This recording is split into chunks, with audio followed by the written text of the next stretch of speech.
بسم الله الرحمن الرحيم. الحمد لله رب العالمين، والصلاة والسلام على رسوله الكريم. أما بعد، فأعوذ بالله السميع العليم من الشيطان الرجيم. قال تعالى: وإذ قلنا للملائكة اسجدوا لآدم فسجدوا إلا إبليس أبى واستكبر وكان من الكافرين. وقلنا يا آدم اسكن أنت وزوجك الجنة وكلا منها رغدا حيث شئتما ولا تقربا هذه الشجرة فتكونا من الظالمين. واذكر اذ قلنا للملائکۃ اسجدوا لآدم، اور یاد کرو اس وقت کو جب ہم نے کہا فرشتوں سے اسجدوا لآدم، سجدہ کرو آدم کے لیے. سجود تحیۃ بالانحناء، سجدہ تحیہ انحناء کے ذریعے، آداب کا سجدہ جھک کر کے. یہ مؤلف کا کہنا ہے کہ جھک کر کے سجدہ کیجیے، حالانکہ بعض دیگر مفسرین نے کہا ہے کہ حقیقی سجدہ مراد ہے اور اللہ تعالیٰ کا حکم تھا، اس لیے اس کو بجا لانا یہ شرک نہیں بلکہ یہ اللہ کی اطاعت اور فرما برداری اور نیکی کا کام ہے. فسجدوا، چنانچہ انہوں نے سجدہ کیا فرشتوں نے، الا ابلیس، سوائے ابلیس کے. ابلیس بھی وہاں موجود تھا تو سب کو حکم دیا تھا اس کو بھی سجدہ کرنا تھا، لیکن اس نے نہیں کیا. ابلیس کون ہے؟ ہوا ابو الجن، یہ جنوں کا باپ ہے. جیسے آدم علیہ السلام ابو البشر ہیں تو ابلیس ابو الجن ہے. کان بین الملائکۃ، یہ ہے فرشتوں کے درمیان اس وقت موجود تھا. ابا، امتنع عن السجود، منع کر دیا، انکار کر دیا سجدہ کرنے سے. واستکبر، اور تکبر کیا، تکبر عنہ، سجدہ کرنے سے اس نے تکبر کیا، گھمنڈ کیا اور کہا انا خیر منہ، میں تو اس سے بہتر ہوں. تو کہا کہ میں بہتر ہوں، میں کیوں سجدہ کروں؟ جس کے لیے سجدہ کیا جاتا ہے وہ بہتر ہوتا ہے، تو میں اس کے لیے کیوں سجدہ کروں، میں تو اس سے بہتر ہوں. تو اس طرح اس نے اپنی عقل کا استعمال کرتے ہوئے، نص صریح کے ہوتے ہوئے عقل کا استعمال کیا اور عقل کو نقل پر مقدم کر کے گمراہ ہو گیا. وَكَانَ مِنَ الْكَافِرِينَ، اور وہ کافرین میں سے ہو گیا. کانا کو سارا کے معنی میں بھی لے سکتے ہیں، یا کانا وکانا بمعنی تھا ہے ماضی کے معنی. وَكَانَ مِنَ الْكَافِرِينَ، اور وہ کافرین میں سے تھا. فی علم اللہ، اللہ کے علم میں، اللہ تعالیٰ کے ازلی علم میں وہ کافرین میں سے تھا، یا یہ کہ وہ کافرین میں سے ہو.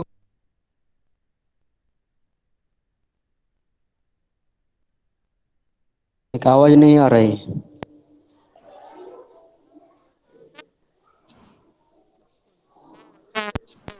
آواز نہیں نہیں آ سر؟ رہی، آواز نہیں آ رہی. کیسے آواز نہیں آ رہی؟ اب آ رہی ہے شیخ، اب آ رہی. اچھا اب آ رہی ہے. جی جی. الحمدللہ الحمدللہ. وَقُلْنَا يَا آدَمُ، اور ہم نے کہا اے آدم، اسکن انت وزوجک، تم ٹھہرو اور تمہاری بیوی الجنت، جنت میں. تم اور تمہاری بیوی جنت میں سکونت اختیار کرو، یا جنت کو اپنا مسکن بناؤ، جنت میں ٹھہرو، جنت میں رہو، جنت کو اپنا مسکن بناؤ، اپنی جائے قرار بناؤ. اسکن انت، تو یہاں پر اسکن کے اندر پہلے سے ضمیر مستتر ہے انتا کی، پھر ضمیر فصل یہاں پر لائیں، ضمیر ظاہری طور پر یہاں ضمیر لائیں انتا، تاکید للضمیر المستتر. یہ ضمیر جو ہے ضمیر مستتر کی تاکید ہے. انتا ضمیر یہ تاکید کے لیے ہے، کیوں؟ لیعطف علیہ، تاکہ اس پر عطف کیا جا سکے. لیعطف علیہ، اس پر عطف کیا جائے اس کو، وزوجک کو، چونکہ ضمیر مستتر پر عطف نہیں ہوتا ہے بلکہ ظاہر پر عطف ہوتا ہے. تو وزوجک کو عطف کیا اس پر، اس لیے انت ضمیر ظاہری طور پر یہاں لائے ہیں تاکید کے لیے. زوج سے مراد کون ہے؟ حواء، بالمد، مد کے ساتھ اس کو پڑھیں گے حواء. تو زوج میں نے بیوی. قرآن پاک میں بیوی کے لیے، شوہر کے لیے زوج ہی کا لفظ آیا ہے، کہیں بھی زوجتن کا لفظ نہیں آیا ہے. ہر جگہ جہاں بیوی کے لیے بھی زوج میں نے جوڑا، جب بیوی کے مقابل میں استعمال ہوگا تو تو زوج سے مراد شوہر، جب شوہر کے مقابل میں زوج ہوگا تو زوج سے مراد بیوی ہے، تو شوہر کی زوج یعنی اس کی بیوی، تو بیوی سے مراد کون ہے؟ حوا علیہ السلام مراد ہے۔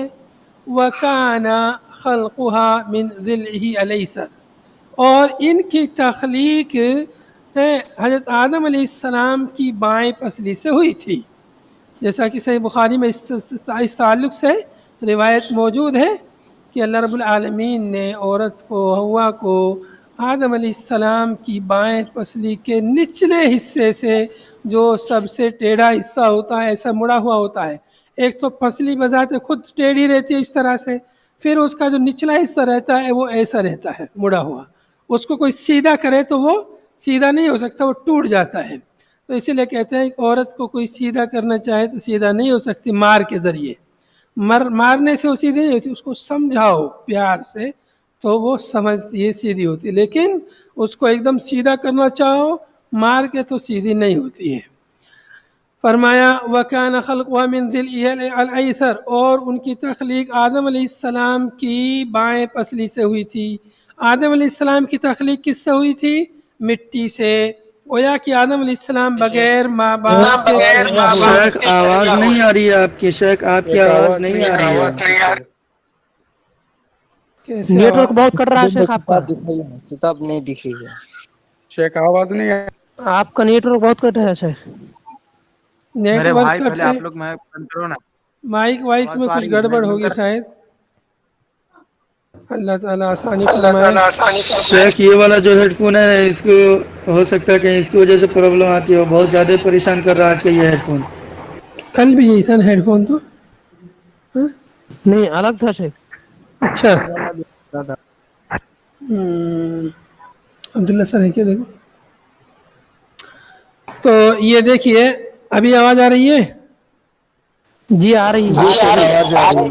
ہاں، تو دیکھیے وَزَوْجُكَ، اور تمہاری بیوی، حواء بالمد، اس کو مد کے ساتھ پڑھیں گے۔ وَكَانَ خَلْقُهَا مِنْ ذِلْعِهِ الْأَيْسَرِ الْجَنَّةَ، یعنی تم ٹھہرو اور تمہاری بیوی جنت میں۔ یہاں پر یہ بات مستفاد ہوتی ہے کہ آدم علیہ السلام بغیر ماں باپ کے پیدا ہوئے تھے، اور ان کی بیوی بغیر ماں کے پیدا ہوئی، اور حضرت عیسیٰ علیہ السلام بغیر باپ کے پیدا ہوئے۔ مطلب یہ تین تخلیق کے اعتبار سے عجوبے ہیں اور معجزات ہیں۔ آدم علیہ السلام بغیر ماں باپ کے، حوا علیہ السلام بغیر ماں کے، عیسیٰ علیہ السلام بغیر باپ کے پیدا ہوئے۔ تو حوا علیہ السلام کو اللہ تعالیٰ نے آدم ہی سے پیدا کیا، تو اس لیے کہتے ہیں کہ وہ بغیر ماں کے پیدا ہوئی، یہ نہیں کہتے کہ بغیر باپ کے پیدا ہوئی، بغیر ماں کے پیدا ہوئی، حالانکہ آدم علیہ السلام کے باپ نہیں، بس اللہ تعالیٰ نے ان کو ان کی پسلی سے پیدا کیا تھا اپنی قدرت کے ذریعے۔ وَكُلَا مِنْهَا، اللہ تعالیٰ نے جب ان سے کہا کہ جنت میں رہو، ٹھہرو، وَكُلَا، اور کہا ان سے کھاؤ، منہا، اس سے، جنت سے کھاؤ، جنت سے۔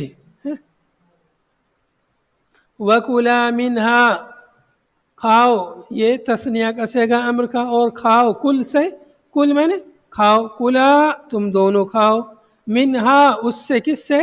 جنت میں سے کھاؤ جو تمہیں اچھا لگے، اکلن رغدا، رغدن میں واسعن، کشادہ، کشادگی کے ساتھ جتنا من کرے کھاؤ، لا حجر فیہ، کوئی ممانعت نہیں، کوئی روک ٹوک نہیں ہے، بغیر کسی رکاوٹ کے جو چاہو کھاؤ جنت سے، بس ایک درخت کے قریب نہیں جانا ہے۔ حیث شئتما، جہاں چاہو، جہاں تم دونوں چاہو وہاں سے کھاؤ۔ وَلَا تَقْرَبَا هَذِهِ الشَّجَرَةَ، اور اس درخت کے قریب نہیں جانا ہے، بس اس درخت کے علاوہ جو چاہو کھاؤ۔ حیث شئتما، تم جہاں سے چاہو یا جس وقت چاہو، دونوں اس میں معنی مراد ہو سکتا ہے، جس وقت چاہو یا جہاں سے چاہو، زمان اور مکان دونوں ہی مراد ہے۔ اللہ تعالیٰ نے کھلی چھٹی دے دی آدم علیہ السلام اور حوا علیہ السلام کو کہ جنت میں رہو، جو چاہو کھاؤ، بس اس درخت کے قریب نہیں جانا۔ یہاں بھی امتحان ہوا جنت میں، تو اللہ تعالیٰ نے دونوں کا امتحان لیا، دونوں کو آزمائش میں مبتلا کیا۔ وَلَا تَقْرَبَا، اور تم دونوں قریب نہیں جانا، هَذِهِ الشَّجَرَ، اس درخت کے۔ تو اس درخت کے قریب نہ جانے کا مطلب اس سے کچھ کھانا نہیں، جب قریب جانا منع ہے تو کھانا تو اور زیادہ منع ہے۔ تو چونکہ جب کھائیں گے تو قریب جا کر ہی تو توڑیں گے وہاں سے پھل، ویسے کیسے توڑیں گے؟ تو مراد یہاں پر ہے بالعقلی منہا، اس سے کھا کر کے قریب نہ ہو، تو ممانعت کھانے کی ہے۔ یہ شاید مائک گڑبڑ کر رہا ہے، بار بار بول رہے ہیں کہ آواز نہیں آ رہی۔ ادھر مائک ہے کیا؟ ادھر نہیں، اس کا اچھا۔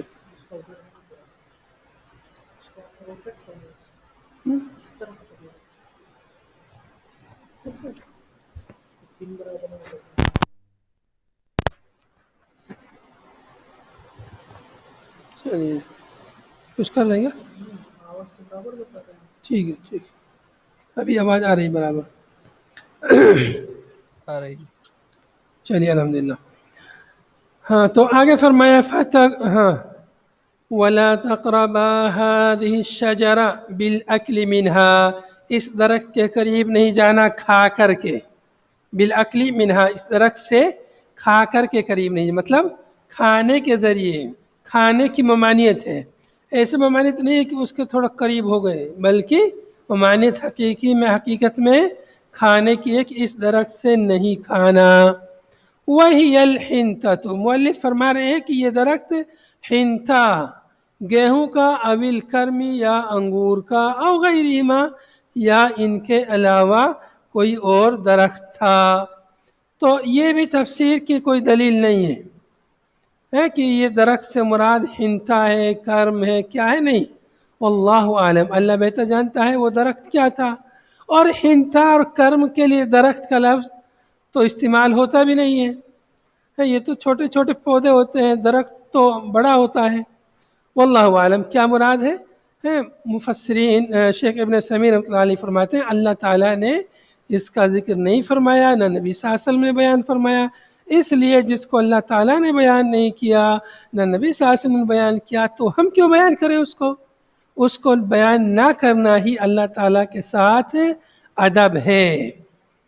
تو فرمایا وَلَا تَقْرَبَا هَذِهِ الشَّجَرَةَ، هذه الشجرہ، هذه اس میں اشارہ ہے، الشجرہ میں جو الف لام ہے یہ العہد الحضوری کے لیے ہے، اس میں اشارہ کے بعد میں جب الف لام آتا ہے تو وہ عہد حضوری کے لیے، مطلب وہاں پر جو درخت حاضر تھا، موجود تھا، اس کی طرف اللہ تعالیٰ نے اشارہ کر کے کہا کہ اس درخت کو نہیں کھانا، اس درخت کے قریب نہیں جانا، اس درخت کا پھل نہیں کھانا۔ تو الف لام عہد حضوری کے لیے ہے، اگر کھایا تو کیا ہوگا؟ فَتَكُونَا فَتَصِيرَا مِنَ الظَّالِمِينَ، پس تم ہو جاؤ گے ظالمین میں سے، العاصین، نافرمانوں میں سے ہو جاؤ گے۔ اگر اس درخت سے کھائے تو نافرمانوں میں سے ہو جاؤ گے، ظالمین میں سے ہو جاؤ گے۔ معلوم یہ ہوا کہ جو شخص نافرمانی کرتا ہے وہ گویا ظلم کرتا ہے، یہ بھی ظلم ہے، نافرمانی کرنا، تو اللہ تعالیٰ کی نافرمانی ہوئی یہاں پر، تو نافرمانی کرنا بھی ایک طرح کا ظلم ہے۔ یہی وجہ ہے کہ جب آدم علیہ السلام اور حوا علیہ السلام دونوں نے جب دعا کی تھی تو اعتراف کیا تھا اپنے ظلم کا، دونوں نے کہا تھا ربنا ظلمنا انفسنا، اے ہمارے رب ہم نے اپنے نفسوں پر ظلم کیا۔ تو جیسے یہاں پر ہے تو اس کی تائید دوسری آیت سے بھی ہوتی ہے، جیسا کہ سورہ اعراف میں وہ آیت آگے بھی آ رہی ہے۔ فَأَزَلَّهُمَا الشَّيْطَانُ إِبْلِيسُ، اب منع کیا تھا اللہ تعالیٰ نے ان کو، تو شیطان نے ان کو پھسلا دیا، بہکایا، انہیں ان کے دلوں میں وسوسہ ڈالا۔ فَأَزَلَّهُمَا الشَّيْطَانُ إِبْلِيسُ أَذْهَبَهُمَا، لہذا شیطان سے مراد کون ہے؟ ابلیس مراد ہے۔ ابلیس شیطان نے ان دونوں کو وہاں سے جنت سے ان کو نکلوا دیا، جنت سے آدم علیہ السلام اور حوا علیہ السلام کو برطرف کرا دیا، ان کے دلوں میں ان میں لغزش پیدا کی اور انہیں پھسلایا۔ فَأَزَلَّهُمَا الشَّيْطَانُ اذهبهما، اذلہ کا معنی کیا کیا ہے؟ اذهبهما، ان کو وہاں سے نکلوا دیا یا ان کو پھسلایا، انہیں بہکایا۔ وفی قراءۃ فازالہما، ایک قرأت میں اذلہ کے بجائے کیا ہے؟ ازالہما۔ ازالہ کا معنی کیا ہے؟ نحاہما۔ نحاہما کا معنی کیا ہے؟ بعدہما، ابعدہما، ان کو دور کر دیا۔ چنانچہ شیطان نے ان کو دور کر دیا، عنہا، اس سے، کس سے؟ یعنی جنت سے۔ تو دیکھیے فَأَزَلَّهُمَا الشَّيْطَانُ، دو معنی، دو قرأت ہے اس میں، ایک تو ازلہ اور ایک ہے ازالہ۔ تو ازلہ کا معنی اذہبا کا، اللہ ان کو ان سے نکلوا دیا، برطرف کر دیا، یا ان کو پھسلایا، بہکایا ہے۔ اور ازالہ کا معنی ہے ابعدا، انہیں دور کر دیا، انہا، اس سے، جنت سے۔ تو جنت سے انہیں نکلوا دیا یا جنت سے انہیں دور کر دیا۔ بِأَنْ قَالَ، کیسے دور کیا تھا؟ اس طور پر کہ اس نے کہا تھا ان دونوں سے، ابلیس نے کہا لہما، ان دونوں سے، هل ادلکما علی شجرۃ الخلد، ہیں کیا میں تم دونوں کی رہنمائی نہ کر دوں شجرہ خلد کی، ہمیشگی کے درخت کی رہنمائی کر دوں؟ ابلیس نے پوچھا، آدم علیہ السلام اور حوا علیہ السلام سے پوچھا کہ کیا میں تمہاری رہنمائی کر دوں ہمیشگی کے درخت کی؟ اگر کھا لو گے تو ہمیشہ ہمیں جنت میں رہو گے۔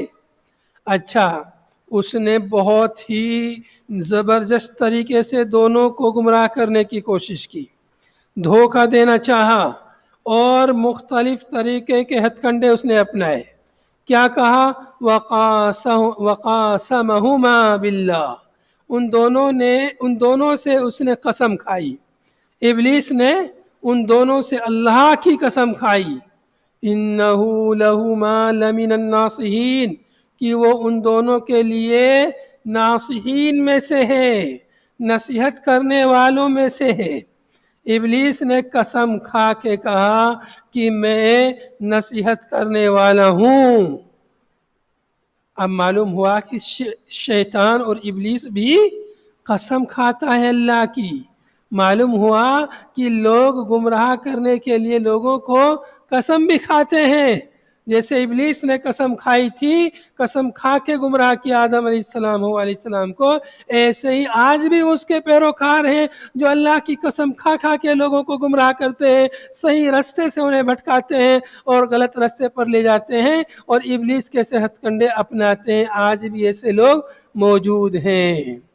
تو ابلیس نے دیکھیے کیسے کیسے بہکایا تھا، کہا کہ ہمیشگی کے درخت کی تمہیں رہنمائی کر دوں، کھا لو گے تو ہمیشہ جنت میں رہو گے، اور پھر کہا کہ یہ میں ایسے نہیں کہہ رہا ہوں، میں تمہارا خیر خواہ ہوں، انی لکما لمن الناصحین، قرآن پاک میں دوسرے مقام پر انی لکما لمن الناصحین، میں تمہارے لیے نصیحت خیر خواہ لوگوں میں سے ہوں، ناصح ہوں، خیر خواہی چاہتا ہوں تمہاری، اس لیے بتا رہا ہوں، ورنہ میرا کیا فائدہ۔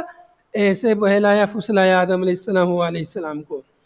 اور بعض روایتوں میں مزید اس طرح ہے کہ جو ہے حوا علیہ السلام ان کی بات سے پہلے متاثر ہوئی، اور پھر انہوں نے کہا کہ دیکھو اتنا بزرگ آدمی ہے، چونکہ ابلیس وہاں پر ایک بہت ہی نیک انسان کی شکل میں آیا، بزرگ کی شکل میں آیا، تو اس نے کہا اتنا بزرگ آدمی ہے، کوئی غلط بات تھوڑی کہے گا، اچھی بات کہہ رہا ہے، چلو اس کی بات مان لیتے ہیں، اس نے یہاں رہتا ہے، اس کو پتہ ہوگا سب۔